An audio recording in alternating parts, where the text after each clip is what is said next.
Salam. Bu gün həm müəllimlərimizə, həm də buraxılış imtahanına hazırlaşan şagirdlərimizə dəstək məqsədi ilə sizə yeni bir video təqdim edirik. Videolarımızın tez-tez və davamının gəlməyini istəyirsinizsə, kanalımıza abunə olmağı yaddan çıxarmayın. Bizimlə hazırlaşmaq istəyən müəllimlər sentyabr qruplarına, dərs və sınaq qruplarına qeydiyyatdan keçə bilərlər. Bunun üçün ekranda göstərilən nömrəni WhatsApp-na yaza bilərsiniz. Həmin nömrəyə yazaraq həm dərslərimiz haqqında ətraflı məlumat əldə edə bilərsiniz, həm də qeydiyyatdan keçə bilərsiniz. Bugün nədən danışacağıq? Bugün leksikologiyada amonimlərdən danışacağıq. Bugün amonimlərin bütün xüsusiyyətlərindən danışmayacağıq. Amma amonimlərdə leksik şəkilçidən, yəni leksik şəkilçi hesabına yaranan amonimlərdən əsasən danışacağıq. Həmçinin amonimlərin bilirik ki, amonimlər həm eyni, həm də müxtəlif nitq hissələrinə aid ola bilərlər. Bunlara toxunacağıq. Daha çox isə leksik şəkilçi hesabına yaranan amonimlərə toxunmağa çalışacağıq. Yəni başlanğıc formaya əsasən amonimlərin müəyyən edilməsinə diqqət yetirəcəyik. Başlayaq sualımıza. Sualda bizdən nə istəyir? Müxtəlif nitq hissələrinə aid olan amonimləri seçin. Müxtəlif nitq hissələrinə aid olan amonimləri seçmək tələb olunur. Yəni, amonimlərin bilirik ki, bir neçə məna tayı ola bilər. Əsasən 2 məna tayı olur.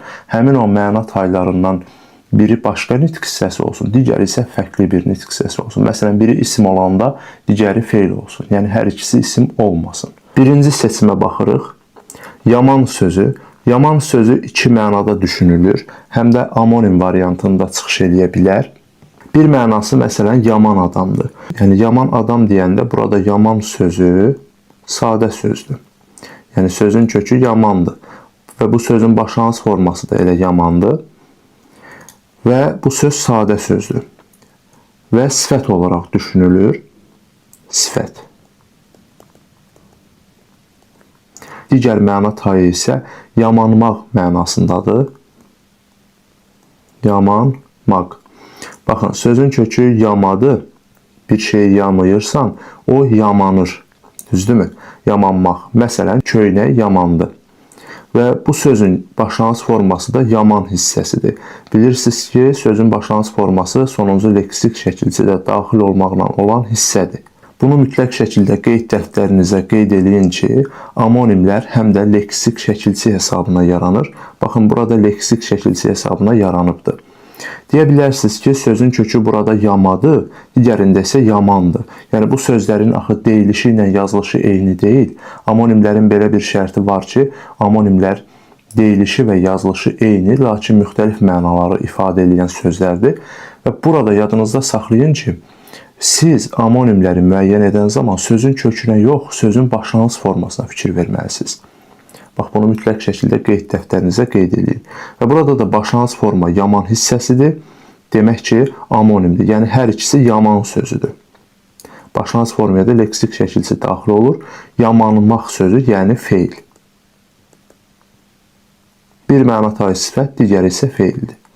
Yəni, müxtəlif nitq hissəsinə aid olan amonimdir. Demək ki, biri götürəcəyəm. Bir olmayan variantları çıxıram. 2 variant arasında qalırıq. Sürü sözü. Gəlin sürü sözünü amonim formasında işlədək. Bilirik ki, bu söz müəllimlərin işə qəbulu imtahanında bu il istifadə olunmuşdur. Yəni, vurğu ilə bağlı idi. Belə ki, vurğusu 2-ci hecəyə düşən sürmək sözü ilə bağlı bir test nümunəsi düşmüşdü. Və istəyirik ki, yəni burada da ona toxunaq. Sürü sözü, sürmək sözündən sürü ismi yaranır. Sürmək sözündən sürü ismi. Yəni, sürürsən ki, sürü əmələ gəlir. Məsələn, qoyun sürüsü. Düzdürmü? Və bu sözün başlanğıc forması olur elə sürü hissəsi. Və bu nə oldu? Təbii ki, isim. Sürü ismi. Yəni, qoyun sürüsü. Nə? İsim. İsmin sualına cavab verir. Yəni, nə sualına cavab verir? Daha sonra sürü sözü yenə də sürmək sözündən sürmək sözü yaranır. Sürmək. Məsələn, kimisə sürmək. Kimisə sürmək deməyək, yəni kimisə niyə sürüyəsiz? Deyək ki, məsələn, nə isə sürmək, hansısa əşyanı sürmək bu anlamda. Yəni, feil. Başlanğıc forması da sürü hissəsidir. Hər ikisinin başlanğıc forması eynidir. Yəni, sürü sözüdür. Sür sözü yox, sürü sözüdür. Demək ki, eyni cür yazılıb, müxtəlif mənaları ifadə edən və müxtəlif nitq hissələrinə aid olan amonimlərdir. Demək, içini də götürməliyəm. 2 olmayan variantı da çıxsam, doğru cavab olur A variantı. Əsər sözünü gəlin amonim kimi işlədək. Müəllim, əsər sözü amonim olarmı? Yəni, orada başlanğıc forma fərqli olur. Gəlin bunu aydınlaşdırmağa çalışaq. Əsər bir mənada, məsələn, deyirəm ki, bədi əsər. Burada sözün kökü əsərdir elə. Yəni, əsməkdən necə əsər yaransın ki? Bədi əsər, məsələn, Vaqif əsəri. Düzdürmü? Sözün başlanğıc forması da elə əsər hissəsidir. Demək, isim kimi işləndi. Digər məna tayı isə təbii ki, əsər kimi, yəni küləyin əsməsi kimi düşünsək, sözün kökü əsdir, ər də orada qrammatik şəkilçidir. Düzdürmü? Əsməkdən əsər formalaşıbdır və bu sözün başlanğıc forması əs hissəsidir. Bu söz əsdir, bu söz isə əsərdir. Bunlar bir-birinə necə amonim olsun ki? Amonim olmayacaqlar. Çünki eyni cür yazılmayıblar. Eyni cür yazılmayıblarsa demək ki, amonim deyirlər. Bəs yaxşı, əsər sözü bu əsərlə amonim deyilsə, hansı sözlə amonim ola bilər? Təbii ki, əsər, iz anlamını ifadə edən, yəni əsər, iz mənasını ifadə edən sözlə amonimdir. Burada da isim kimi düşünülür. Səndən əsər qalmadı, səndən iz qalmadı. Demək, ikisi də eyni nitq hissəsinə aid olan amonim oldu. Ona görə 3-ü götürmürük. Yəni, bu əsər sözünü bir mənada isim kimi, digər məna tayını isə feil kimi düşünsəydiniz, o zaman 3-ü də götürərdiniz. Amma qrammatik şəkilçi hesabına amonimlər yaranmır. Ümumiyyətlə, qrammatik şəkilçi yaratmır axı, formalaşdıra bilər və burada da qrammatik şəkilçinin heç bir əhəmiyyəti yoxdur. Ümumiyyətlə, amonimlərdə qrammatik şəkilçinin heç bir əhəmiyyəti yoxdur. Əsasən, leksik şəkilçiyə fokuslanır. Leksik şəkilçi hesabına amonimlər yaranır və amonimlər sözün başlanğıc forması əsasında müəyyənləşdirilir. Mən qeyd etmişdim ki, sözün hansı nitq hissəsinə aid olduğunu bilmək üçün, sözün nə olduğunu bilmək üçün həmin sözün başlanğıc formasına fikir vermək lazımdır. İndi qeyd dəftərinizə qeyd edin ki, amonimləri müəyyən edən zaman biz sözün başlanğıc formasına fikir verməliyik. Gəlin, oynaq sözünü amonim kimi işlədək. Oynaq. Bir məna tayı olur, məsələn, oynaq mahnı. Necə mahnı? Oynaq. Oynamaqdan oynaq mahnı yarandı, yəni oynaq yarandı. Demək ki, sifətdir. Digər məna tayı isə yenə də oynamaqdan oynaq ismi yaranır. Məsələn, qolumda olan oynaq, ayağımda olan oynaq. Hansı ki, o, məsələn, qolumuzu büküb açırıq, oynağımız hərəkət edir. Bax, bu əşyanın adıdır, bu anlayışın adıdır. Demək ki, isimdir. Oynaq nə? İsim. Bir də oynaq mahnı, necə mahnı? Sifət. Yəni, 2 nitq hissəsi kimi düşünüldü. Hər iki sözün başlanğıc forması oynaq hissəsidir. Yəni, leksik şəkilçi daxil olmaqla olan hissədir. Demək ki, bu sözlər bir-biri ilə amonimdir və eyni zamanda müxtəlif nitq hissəsinə aid olan amonimlərdir. Demək, 4-ü də götürürəm. Qoyun sözünə gələk. Qoyun sözü deyə bilərsiniz ki, vurğusuna görə mənasını dəyişən sözdür. Biz bu sözü necə amonim kimi işlədək? Bir məna tayı heyvan anlamını ifadə edir. Həmin demək, qoyunda sözün başlanğıc forması da, kökü də qoyun hissəsidir. İsim kimi. Digər məna tayı isə təbii ki, qoyun formasında deyil, qoyun, qucaq mənasını ifadə edir. Yəni, belə deyək də, məsələn, qoyun qucaq mənasında ana uşağı qoynuna götürdü, yəni qucağına götürdü, bu anlamda. Yenə də qoyun sözü, yəni qucaq anlamında sözün kökü olur qoyun. Deyə bilərsiniz ki, qoydan qoyun yaranmır. Nətər, yəni qoyun qucaq anlamında nətər qoy sözünü necə götürə bilərik ki, kök kimi? Başlanğıc formada elə qoyundur. Yəni isimdir.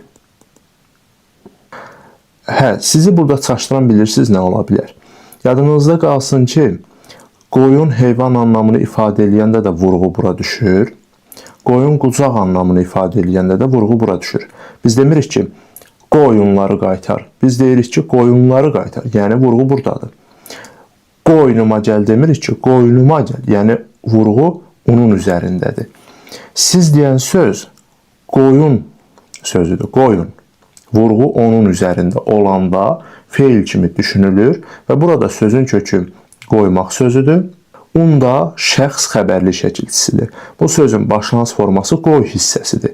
Qoy sözü ilə qoyun sözü necə eyni cür yazılıb, eyni cür tələffüz olunsun ki, yəni qrammatik şəkilçi başlanğıc formaya daxil deyil də, bu söz qoy sözüdür.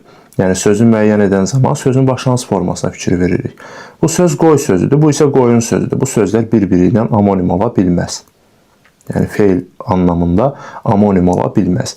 Əgər bunu isim və feil formasında amonim götürüb müxtəlif nitq hissəsinə aid eləyibsinizsə, yanlışlıq eləyibsiz. Bu qoyun sözü iki formada işlənir, hər iki məna tayda isim olur. Əylən sözü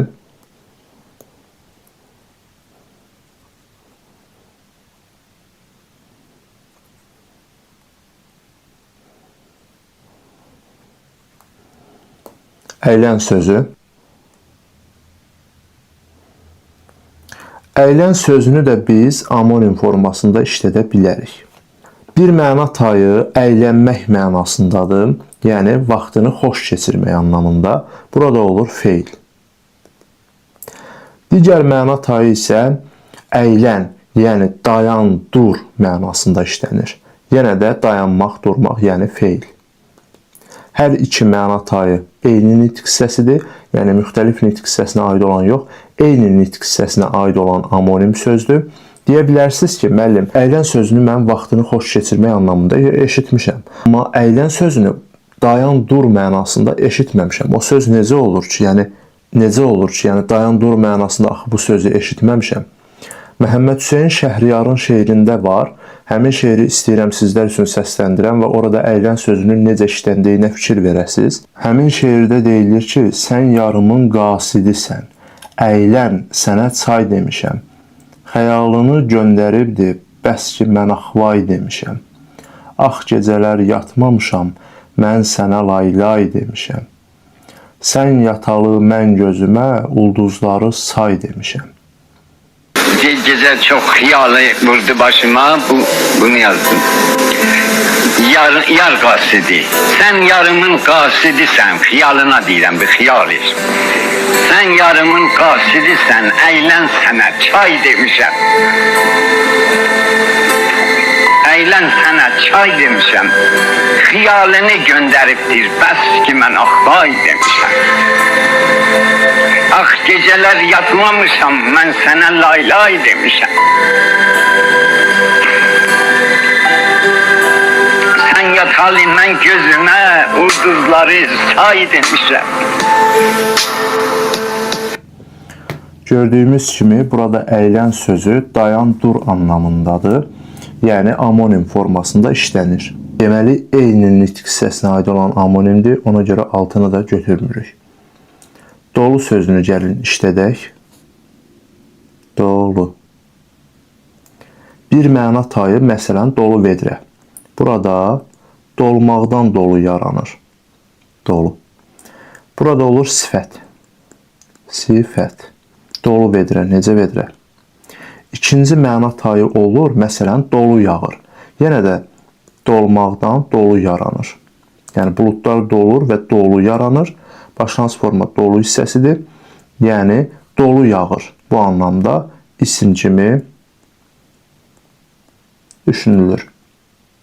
Yəni müxtəlif nitq hissəsinə aid olan amonim formasında düşündük. Demək 7-ni də seçirik və doğru cavab olur 1, 2, 4, 7. Baxın, sizin burada diqqət yetirəcəyiniz əsas məsələ sözü amonimi müəyyən edən zaman bəzən kök və şəkilçiyə ayırmaq və həmin sözün başlanğıc formasına diqqət yetirməkdir.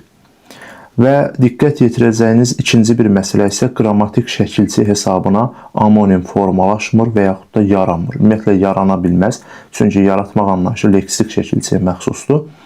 Amma leksik şəkilçi hesabına amonimlik yaranır. Bunu da mütləq şəkildə qayda dəftərinizə qeyd edə bilərsiniz. Dəyərli müəllimlər, son olaraq isə elanı diqqətinizə çatdırmaq istəyirəm. Bizim ödənişli qruplarımıza qeydiyyat davam eləyir. Həmin qruplara qoşulmaq istəyənlər ekranda göstərilən nömrənin WhatsApp-ına yaza bilərlər. WhatsApp-a yazıb ətraflı məlumat əldə edə, eyni zamanda qeydiyyatdan keçə bilərsiniz. Qeyd edeyim ki, qeydiyyatdan keçənlər ödənişi indi etmir. Sentyabr ayından başlayaraq qruplar açılacaq və qruplara əlavə edildikdən sonra ilk ödənişsiz dərsimizi görəcəksiniz. Yəni sınaq dərsinə qoşulacaqsınız və dərsin keyfiyyətini, necə keçdiyimi gördükdən sonra əgər davam etmək istəyirsinizsə ödəniş edib davam edəcəksiniz. Yox, əgər davam etmək istəməsəz, o zaman ödəniş etməyib qrupdan çıxacaqsınız. Çox güman ki, yəni düşünürəm ki, keyfiyyətdən razı qalacaqsınız və davam edəcəksiniz və ona görə də indidən elə qeydiyyata düşün. Yəni yazıb qeydiyyata düşün və sentyabr ayından isə artıq dərslərdə iştirak etməyə başlayın. Və son olaraq isə bizə dəstək olmaq üçün kanalımıza abunə olmağı, videonu bəyənməyi, rəy yazmağı və eyni zamanda paylaşmağı unutmayın.